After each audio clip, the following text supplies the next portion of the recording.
Olá, amigos, sejam bem-vindos a esse momento de reflexão à luz da doutrina espírita. Boa noite a todos, sejam bem-vindos aqui no Protebem TV, diretamente de Aracaju, Sergipe.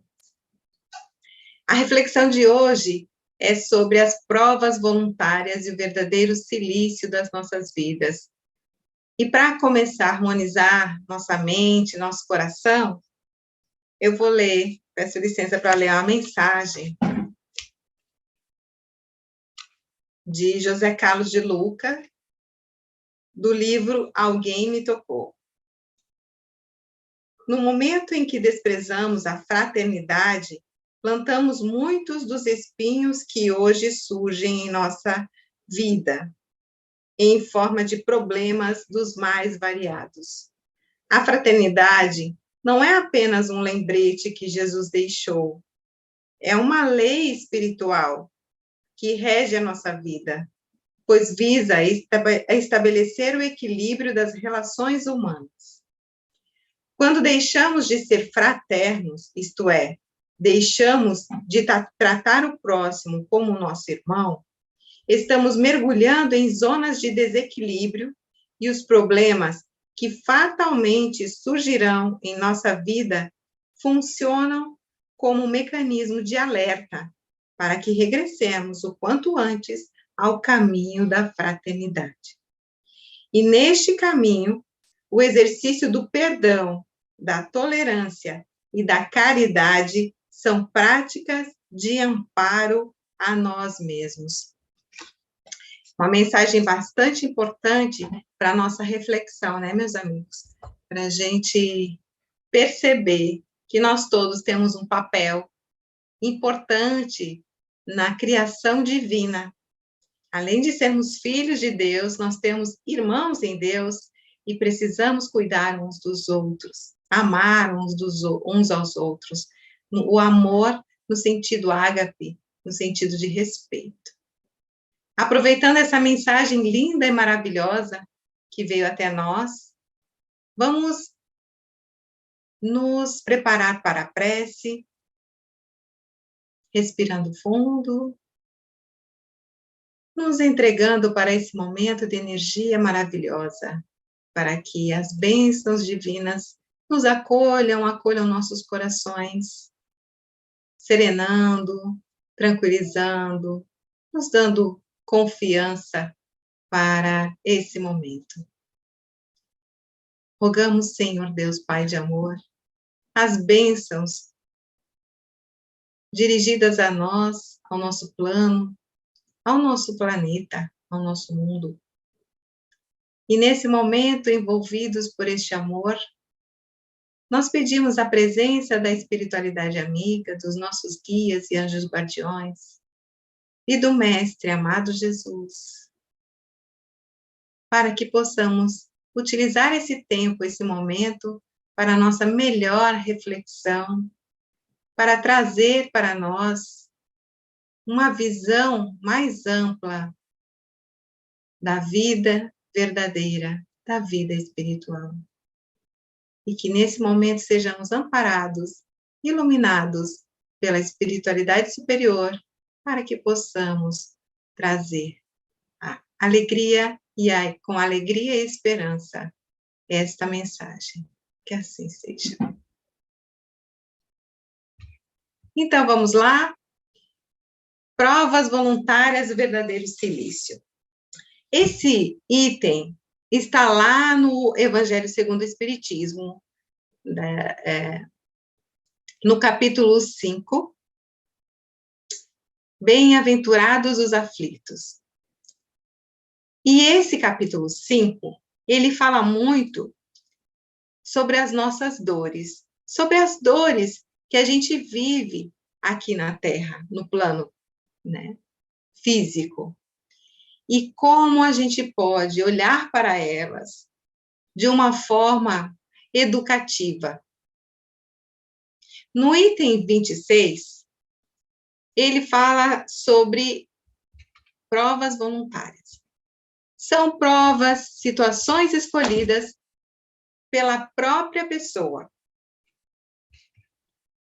E aí, a gente, antes de começar a ler, a entender um pouco sobre essa mensagem, sobre esse trecho do Evangelho, a gente precisa entender o que significa silício, né? Porque ele fala sobre silício, o verdadeiro silício. O que seria o silício? O silício é um meio de mortificação ou penitência que a pessoa se coloca. E para que serve, ou para que servia, né, o silício? Era muito utilizado nas práticas cristãs da Igreja Católica, pelo ano de 1400, 1300, na Idade Média para frente. E era um entendimento que as pessoas chegaram que, através do sofrimento provocado por algum instrumento torturante, geralmente era algum tipo de roupa que colocava sobre o corpo, com algum tipo de lâmina ou algo grosseiro que ferisse a pele, a pessoa ficava com aquele instrumento no seu corpo e aplicava durante algum tempo, alguns dias, aquela tortura. Durante essa tortura, ela ficava em oração ou fazendo as suas atividades diárias, mas com aquele instrumento de tortura. E o que ela pensava sobre isso? Pensava estar mortificando o corpo para purificar o espírito. Porque uma pessoa se colocava... E por que uma pessoa se colocava em silício? Para se penitenciar de algo que fez ou que pensou. O que a levou a pensar em castigar-se? O que a levou a praticar a sua autopunição? Bem, aí a gente entra sobre uma questão de culpas, né? Quando uma pessoa acha que precisa se punir, é porque ela se sente culpada de algo. E, de acordo com Joana de Ângeles, lá no livro Momentos de Meditação, é por meio da culpa que nós somos manipulados, consciente ou inconscientemente, por nós, né? Nós mesmos, ou por outras pessoas, com algumas crenças que nos limitam, principalmente sobre os erros que a gente acha, pensa que cometeu, né? Principalmente acredita que cometeu. Então, antigamente se pensava muito naquela questão do que não era correto para a sociedade. Então, o religioso, por exemplo, não podia ter pensamentos pecaminosos. Mas muitas vezes as pessoas tinham suas necessidades físicas também. E era difícil de se trabalhar isso psicologicamente, porque tudo era tido como pecado. Então, dessa forma, como se sentiam diminuídos pelo próprio pecado e não conseguiam se controlar, achavam que através da dor poderiam dizimar, né, ou diminuir aquele sentimento de culpa. Mas por conta desta manipulação, as pessoas acabam desencadeando sentimentos nocivos para as suas vidas, como a baixa estima, a angústia, pensamentos de autossabotagem, provocando aí desajustes emocionais gravíssimos que afetam a sua saúde psicológica. Joana de Ângeles, ela dá uma noção do quanto é perigoso, arriscado alimentarmos esse tipo de ideia. Mas vejam que isso é algo que a gente traz também em nós e a gente provoca não só para nós, mas para aqueles com quem a gente convive. As nossas crianças, por exemplo, né, elas já começam a ter uma ideia, uma noção de culpa aí nas suas vidas diárias. Bom, essa mensagem do Evangelho, que está lá no capítulo 5, ela é escrita, ela é enviada, né, por um espírito chamado anjo guardião. Ele não quis se identificar, mas traz aí importantes reflexões a respeito desse tipo de conduta. mesmo depois de reencarnar em outra vida, como nós hoje estamos num contexto totalmente diferente do que era antigamente, nós trazemos arraigados no nosso íntimo ainda muito daquela cultura, que faz e continua provocando muitos males para nós na nossa vida diária, né? Na nossa vida de relação, de relacionamento com as outras pessoas. E aí esse espírito, ele se coloca respondendo a um questionamento de Kardec, primeiramente sobre o esforço que se deve fazer para abrandar as próprias provas. Se nós estamos em dificuldade, é permitido abrandar as próprias provas? Ele diz que sim. Inclusive, ele diz, pode dar-se que um ser humano, um homem, nasça em uma posição penosa e difícil, precisamente para se ver obrigado a procurar meios de vencer as dificuldades das próprias provas. O mérito consiste em sofrer sem murmurar as consequências dos males que não lhe seja possível evitar, em perseverar na luta, em não se desesperar, se não é bem-sucedido. Nunca, porém, numa negligência que seria mais preguiça do que virtude. Ele está falando que as nossas provas, as nossas dificuldades que se apresentam na nossa vida, ele tem um propósito muito importante, que é trabalhar a nossa inteligência para que a gente entenda e trabalhe com resignação, né, e confiança aquela dificuldade que a gente pode, sim, amenizar. Né? Então, a gente não precisa sofrer e se conformar, não se resignar, estou falando conformar com aquele sofrimento e deixar o negócio acontecer. Pelo contrário, isso seria negligência consigo mesmo, seria preguiça de sair daquela situação e aprender com ela e evoluir. Aí eu trago um posicionamento de uma pedagoga que espírita, Eliana dos Santos, que é fundadora da AMIC, Associação Amigos da Criança. Ela comanda o programa Espiritismo Sem Mistérios na TV Mundo Maior. E lá em junho de 2017, ela trouxe justamente esse tema, juntamente com Poliana Pinheiro, sua companheira apresentadora, né, do programa.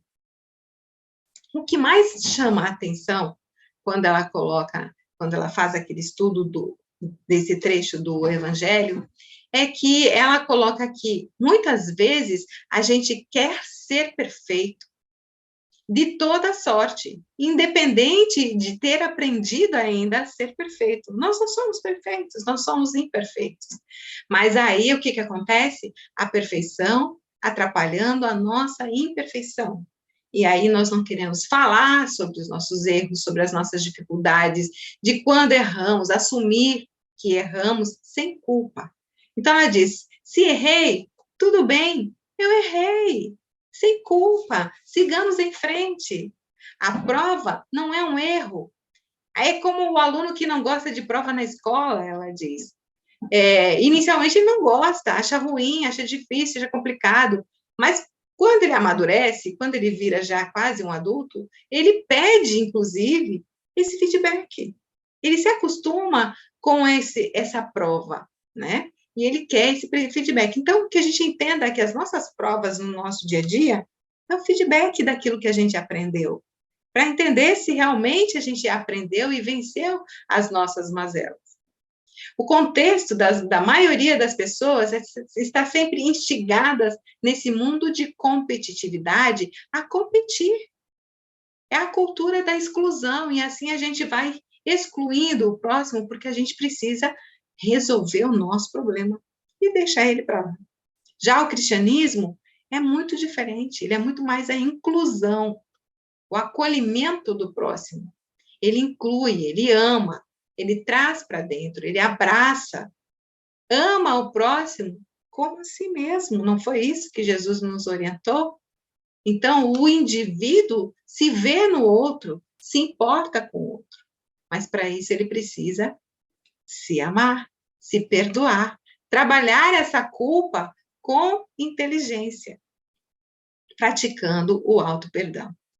Voltando aí ao texto evangélico, há uma reflexão já no início para quem se recusa a se tratar diante do próprio sofrimento. É isso mesmo, tem pessoas que não querem ajuda, não querem ser ajudadas, simplesmente porque querem se martirizar naquele sofrimento. E isso não é bom. Então, o espírito, o anjo protetor, ele já diz: a quem está se afogando, não faz sentido buscar salvar-se? Aquele em quem um espinho entrou, retirá-lo? Ao que está doente, chamar o médico? Ora, isso é um descuido, é uma desatenção, é uma falta de amor a si próprio. E, com certeza, né, uma falta de amor a Deus, que nos proporcionou esse corpo, a inteligência que nós temos e tudo que nós temos de ferramenta para nos auxiliar aqui na Terra, encarnados. Bom, que as provas, ele fala que tem por fim exercitar a inteligência, a nossa inteligência, tanto quanto a paciência, né, e a resignação de nos aprimorar naquela situação difícil e buscar, né, evoluir com ela, diminuir, reduzir até o sofrimento. Então, o mérito todo vai consistir em sofrer sem murmurar as consequências dos males que não estão sendo possíveis a gente evitar. Em perseverar na luta e não se desesperar, se não for bem-sucedido.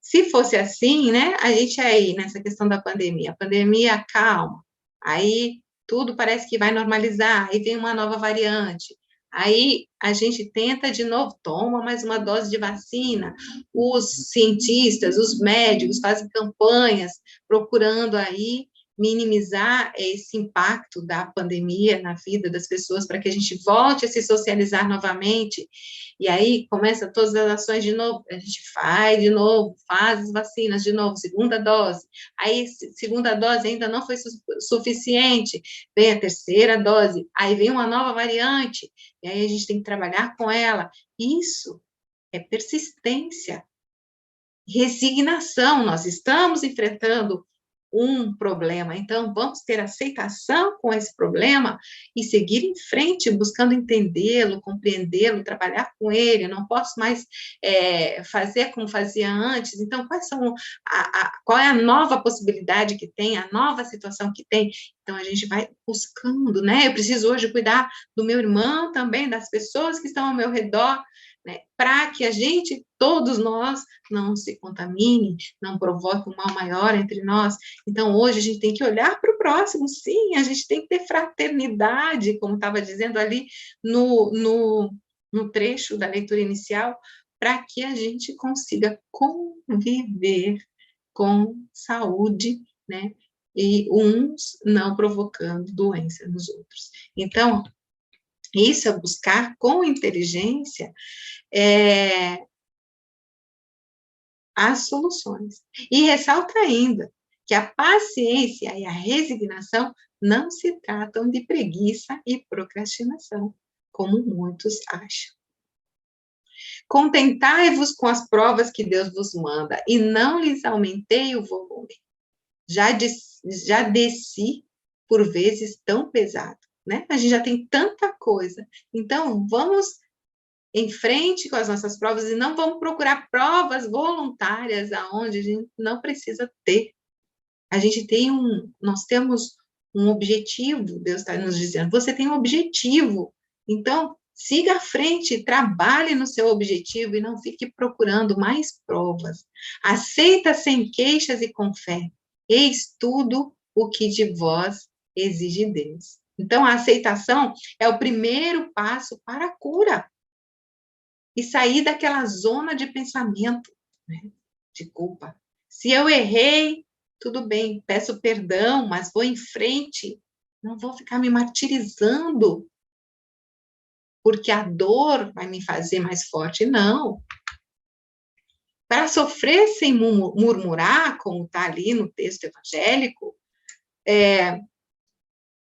numa situação que a gente não pode controlar, é porque nós precisamos de entendimento e clareza de que tem um processo de aprendizado ali.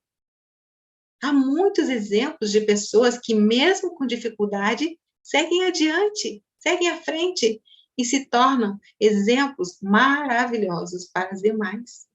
E um deles, nosso amado Jesus, nosso mestre querido.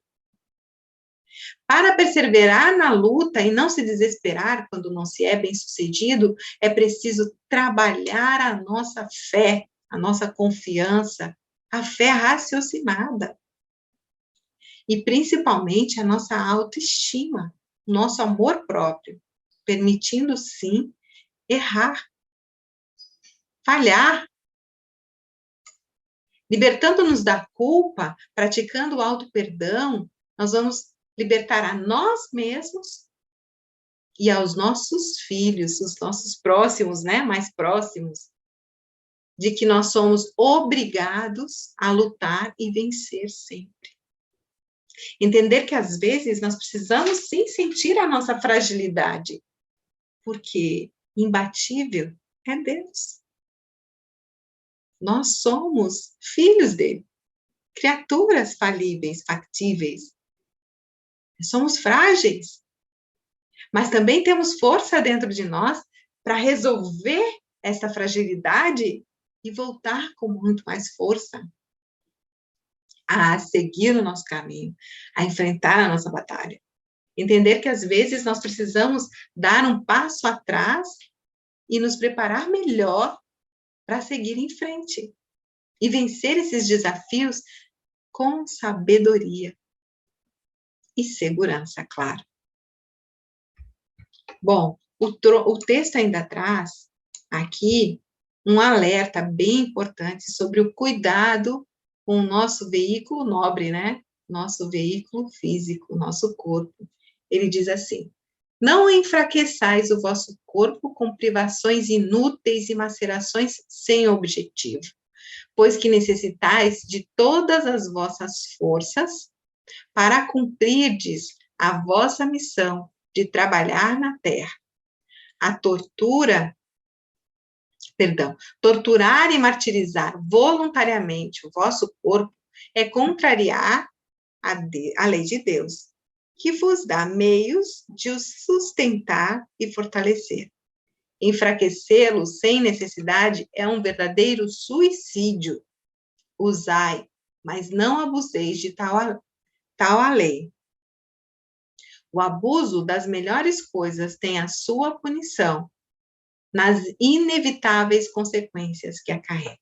Bom, abuso de toda ordem, excesso de toda ordem, sempre traz alguma consequência negativa, fisicamente, né? Comer demais, beber demais, não comer tudo que precisa, ou, né, a alimentação saudável, se a gente só comer alimentos que parcialmente matam a nossa fome apenas e não trazem nenhum sustento, nenhuma vitamina, nem para o nosso corpo, a gente vai sentir doença em algum momento. Se a gente deixar de beber água, de colocar líquido, né, para dentro do corpo, da mesma forma vai desidratar, vai gerar transtornos, vai causar problemas nos nossos órgãos internos. As emoções exacerbadas também podem trazer doenças, né? O alheamento também pode causar danos para o nosso corpo físico. E o nosso corpo físico, essa maravilhosa máquina que Deus criou, ela tem diversos recursos que nos auxiliam a nossa jornada aqui na Terra. Então, ele precisa de atenção, de cuidado, não, nem só o corpo e nem só o espírito. A gente precisa entender que nós somos um ser com diversas conotações, né? A espiritual, a física, a psicológica, a mental. Tudo isso torna compõe o ser que nós somos. E todos os componentes do nosso ser precisam estar o mais próximo da harmonia possível, para que a gente possa seguir com os nossos planos, os nossos objetivos, dentro do tempo de reencarnação que a gente tem. E o nosso corpo nos acompanhar. Esse tempo que para o plano espiritual é um tempo curto, aqui na Terra, 80, 90, 100 anos, pode ser um tempo que degrade muito o nosso corpo físico se a gente assim não souber cuidar. Então, ele pede para cuidar, porque senão a gente vai estar infringindo essa lei da natureza, a lei de Deus, que criou, que compôs esse corpo que a gente precisa do jeito que a gente precisa dele, mesmo que a gente tenha algum tipo de deficiência. Isso também faz parte dessa nossa trajetória aqui na Terra. No entanto, quando a pessoa impõe a si próprios sofrimentos para o alívio do seu próximo, faz aí um sacrifício abençoado por Deus. É o que ele coloca.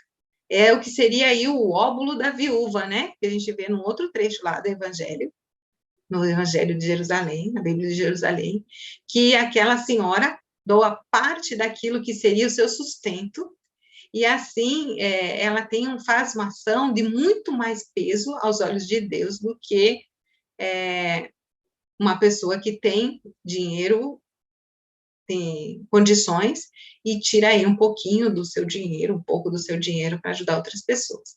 Esta pessoa viu nos seus irmãos sofredores de caminhada, seus companheiros de jornada, que são seus iguais, que merecem dignidade e respeito pelas suas dores e dificuldades, né?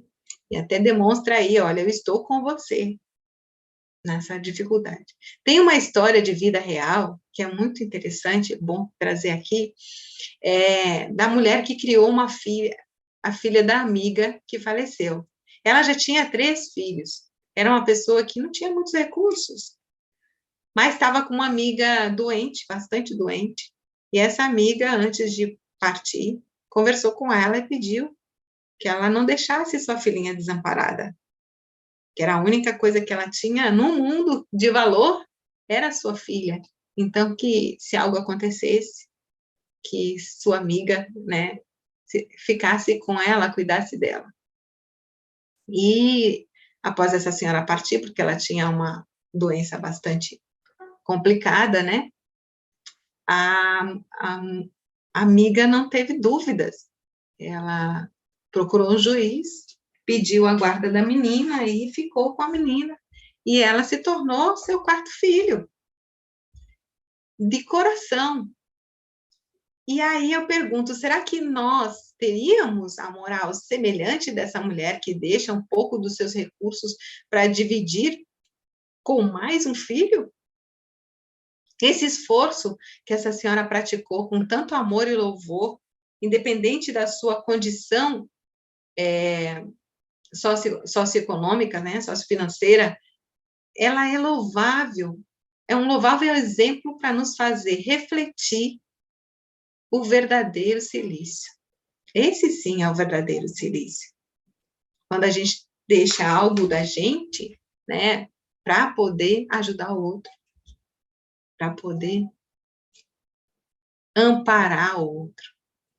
E aqueles que não tivessem filhos para criar, e se tivesse uma vida tranquila, cheia de planos, será que eles iriam abrir mão da sua comodidade para ficar com o filho de uma amiga em igual situação?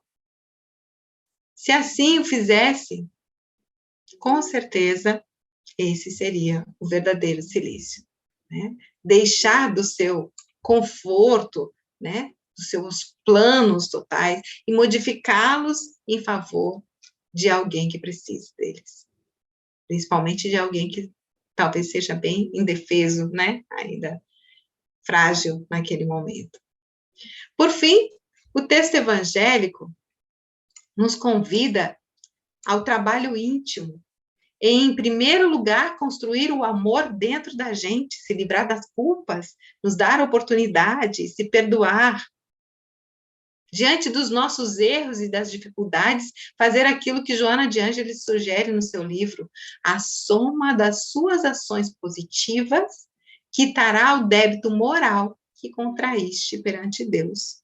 Ou seja, eu não preciso me preocupar em me autoflagelar, em achar que eu não mereço uma vida melhor, por exemplo, e em vez disso, né, buscar fazer algo por alguém.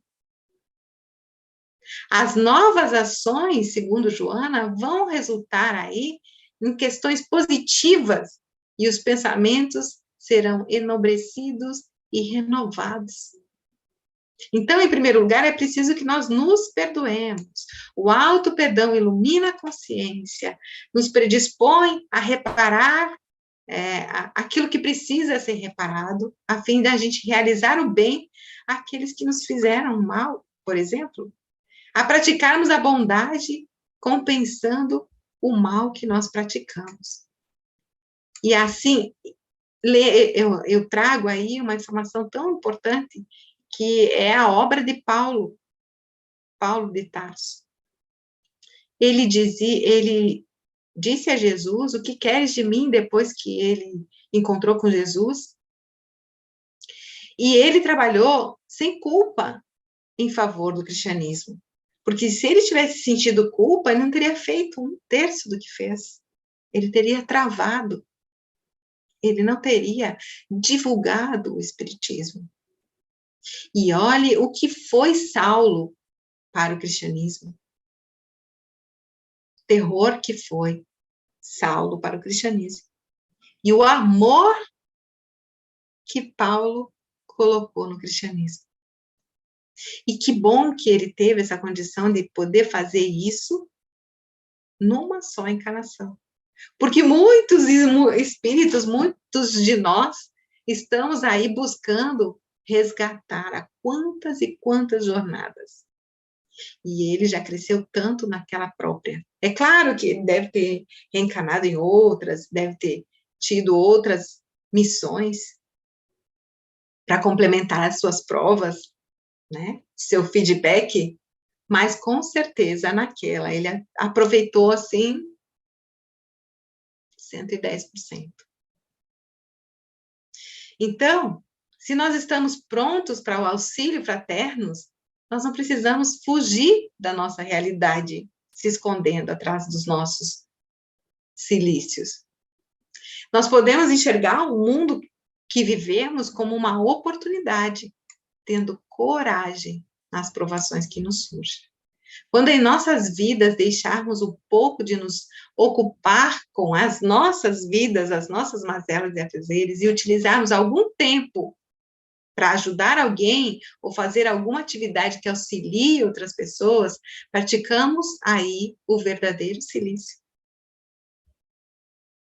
E essas feridas que estão ali, né, contadas, porque elas vão atestar a nossa coragem e a nossa submissão diante da vontade de Deus. Jesus foi claro quanto à nossa condição de humanidade em expiação e provas. No mundo, ele disse, tereis tribulações, mas tendes coragem, porque eu venci o mundo. Está lá em João, no capítulo 16. Jesus exortou ao bom ânimo e ensinou que há compensações futuras aos aflitos e resignados, para os quais a dor é prelúdio de cura. Por isso ele disse, bem-aventurados os aflitos, porque serão consolados. E estabeleceu uma metodologia também de superação da dor, baseado na paciência e na disciplina mental, quando ele disse, basta a cada dia, né, o seu mal. Então, não nos ocupemos com o mal do amanhã.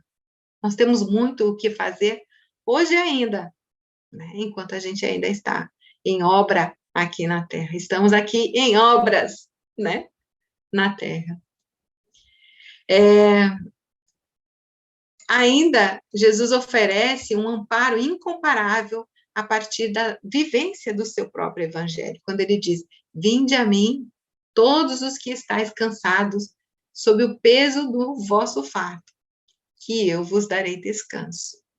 Né? Ele disse que ele toma sobre ele o nosso jugo, porque o dele, né? Ele é manso e humilde de coração. E assim a gente vai encontrar descanso para as nossas almas, né? Porque o jugo dele é suave e o fardo é leve. Então, Jesus, assim, disse que restituirá a cada um de nós conforme as nossas ações. Nós encontramos lá na tradução de Haroldo Dutra, no livro O Novo Testamento, que a restituição importa em receber de volta, é a lei do retorno. E no mundo de expiação e provas, infelizmente, há muita coisa que nós necessitamos retornar do passado para a nossa revisão, para a nossa correção, para o nosso reparo. Tenhamos fé, tenhamos coragem. Né?